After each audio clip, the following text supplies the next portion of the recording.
Hello बच्चों, चलिए प्रश्न को पढ़ते हैं। यहाँ पर लिखा किरचॉफ का धारा नियम किसके संरक्षण के परिणाम स्वरूप है बच्चों। तो यहाँ पर चार विकल्प दिए गए हैं, ऊर्जा, संवेग, आवेश एवं द्रव्यमान।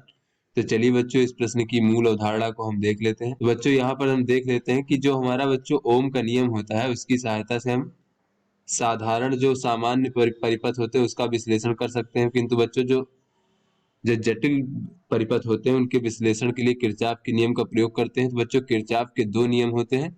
एक किरचॉफ का प्रथम नियम, जिसे बच्चों हम संधि का नियम या फिर धारा का नियम भी कहते हैं। चलिए बच्चों इसको देख लेते हैं कि किरचॉफ का धारा नियम क्या होता है। तो बच्चों उससे पहले हम ये देख लेते हैं कि संधि क्या होती है बच्चों किसी परिपथ में। तो बच्चों किसी परिपथ में ऐसा बिंदु, कोई ऐसा बिंदु जहां पर बच्चों तीन या तीन से अधिक चालक हो बच्चों इस प्रकार से, तो उस बिंदु को हम संधि कहते हैं बच्चों इस प्रकार से। तो किरचॉफ का धारा नियम क्या होता है बच्चों, इसे हम संधि का नियम भी कहते हैं। इसके अनुसार जो है किसी संधि पर मिलने वाली जो सभी धाराएं हैं बच्चों, किसी संधि पर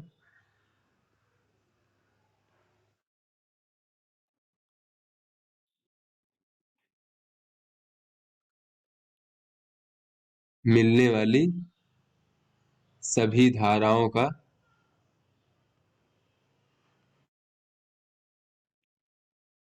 जो बीजगणितीय योगफल है बच्चों, बीजगणितीय योगफल वो शून्य होता है बच्चों।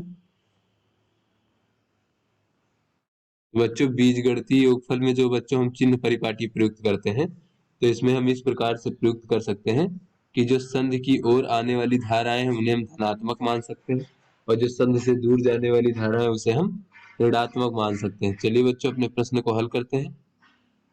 तो यहाँ पर बच्चों ये संधि के नियम या फिर धारा के नियम से अगर देखें, कोई मान लीजिए इस प्रकार से हमारा बिंदु है बच्चों, संधि बिंदु, जहाँ पर तीन या तीन से अधिक जो है बच्चों इस प्रकार से मान लीजिए तीन चालक इस प्रकार से है। तो यहाँ पर बच्चों इस चालक में प्रवाहित धारा I1 है, और इस चालक में प्रवाहित धारा I2 है, और इस चालक में प्रवाहित धारा I3 है।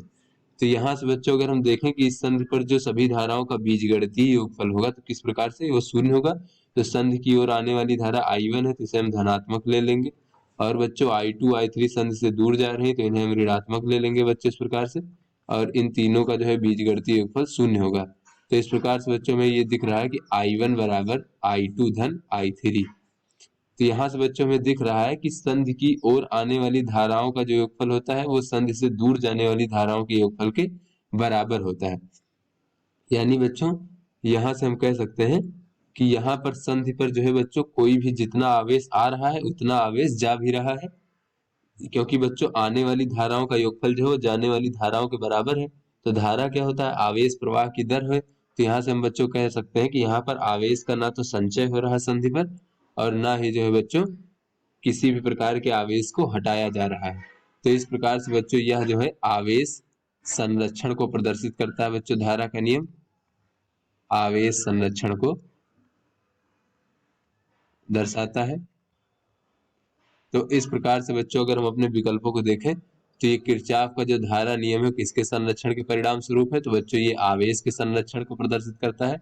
अतः बच्चों सी विकल्प हमारा सही विकल्प है। तो आशा करते हैं आपको समझ में आ गया होगा। धन्यवाद।